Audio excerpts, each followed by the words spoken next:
What is up, people on the internet? JQL here, back in the video. In today's video, I'm doing a custom LEGO video on my custom LEGO minifigure from Daredevil, and here I have, well, Daredevil, based off the Netflix series. I think this is probably my third or fourth version by now, maybe even more than that, but, yeah, so, it was recently announced that Season 3 was coming out, sometime in October, and by the time I, upload this, is probably October, but, yeah, so I made this figure to, for Season 3, and I don't think he wears his outfit, because I've seen some pictures of him back in his, like, old black outfit with just the little, I don't know, I don't know what you call it, but he wears things, like, to cover his eyes, basically. So, yeah, he wears a different suit. I don't know if he's going to wear this one. I hope he does, because I love this suit. So, yeah, anyway, let's just get started with this video.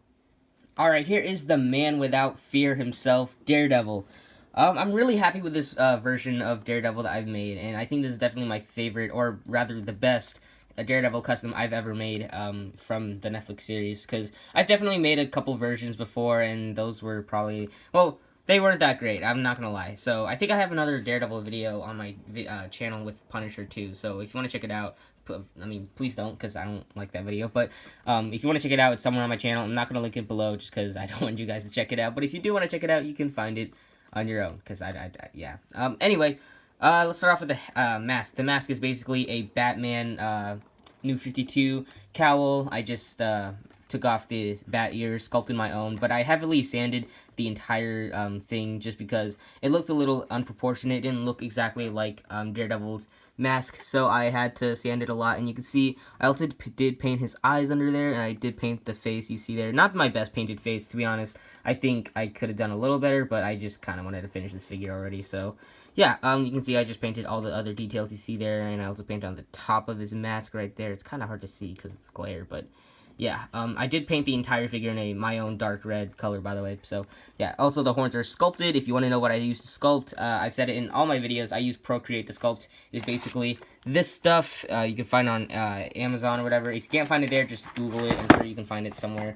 It's not exactly cheap. The cheapest I've ever seen is like $12, but I mean, that's not that bad, but it used to be a lot more expensive not too long ago, so I just realized my camera is not centered, or Daredevil's not centered, but anyway, you'll also notice the torso is also sculpted. I did sculpt all that on there, from the chest to all the details you see there, and I'm pretty happy with how it turned out. Inspiration from that, I wasn't going to do that originally, but then I saw Ross's MGF's version, and I decided to, sculpt it on the torso, the front and back too, because that really makes the figure pop, and just makes it look a lot cooler, and I think it turned out really great. The only difference is that I actually sculpted the dark red pecs, I guess, on his chest, because, well, I just thought it worked. So yeah, I also did sculpt on the arms, and I also sculpted in, well, they're not glove tops, I just kind of sculpted in to fill in the gap between the hand and the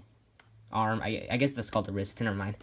So I sculpted in between the wrists, except I didn't paint it, like, make it as a glove top, so it's not removable or anything. So yeah, another thing I did sculpt on his holster for his batons, which I do not have made. I mean, I made these things, but I just cut up a spring-loaded shooter, painted the tips silver. They can't combine or anything, but I just did that for now, because I'm still trying to figure out what to do with those, but I just really wanted to show this figure already. So yeah, I did sculpt the holsters out of Procreate. I also painted on the straps for the holster, and the boots, the buckles, and yeah. So, yeah, that's pretty much it for Daredevil, actually. The holsters, obviously, they don't function, because, I don't think anyone can make, I mean, it's not, I probably shouldn't say that, but I don't think anyone can do that, but I might be wrong. So, yeah, that's pretty much it for Daredevil. Did I mention that the shoulders are sculpted? Oh, I don't think I mentioned that, but anyway, now you know. So yeah, that's pretty much it for Daredevil, and I, guess we could just wrap up this video. I'll give you one last 360 look, and yeah, that's pretty much it for Daredevil. Thank you guys so much for watching this video. I hope you guys enjoyed it. If you did, and if you like Daredevil, make sure to give this video a like. Also, if you like what you see here and you want to see more custom minifigures made by me, make sure to subscribe to my channel if you haven't already. I'm always making more customs, and I always post them here every week. So, Yeah, and if you do, let me know who your favorite Defender or Netflix series is in the comments down below. I'm actually kind of curious because I think Daredevil is probably the best Netflix series, well, at least for Marvel, that I've seen. To be honest, I mean, other than Stranger Things, obviously, but like for Marvel, Daredevil is number one for me. I don't know which season. I kind of like the first one a little more than second one, but second one's still pretty good. So. Yeah, after that would probably be Punisher, then Jessica Jones, then Luke Cage, and lastly Iron Fist. I'm not going to include the Defenders because all of them were in there, so yeah. But if I were to include it, I don't know. But yeah, anyway, if you want to see more custom minifigures made by me before you see them here, make sure to follow me on my Instagram and Flickr. Both links are in the description below. I do post my figures finished there before I post them here on YouTube. So yeah, that's pretty much it for this video, and I guess I can just end it now. So. Yeah, thank you guys so much for watching once again, and I'll see you guys in the next video, whatever video that'll be, and I'll see you guys next time. Bye.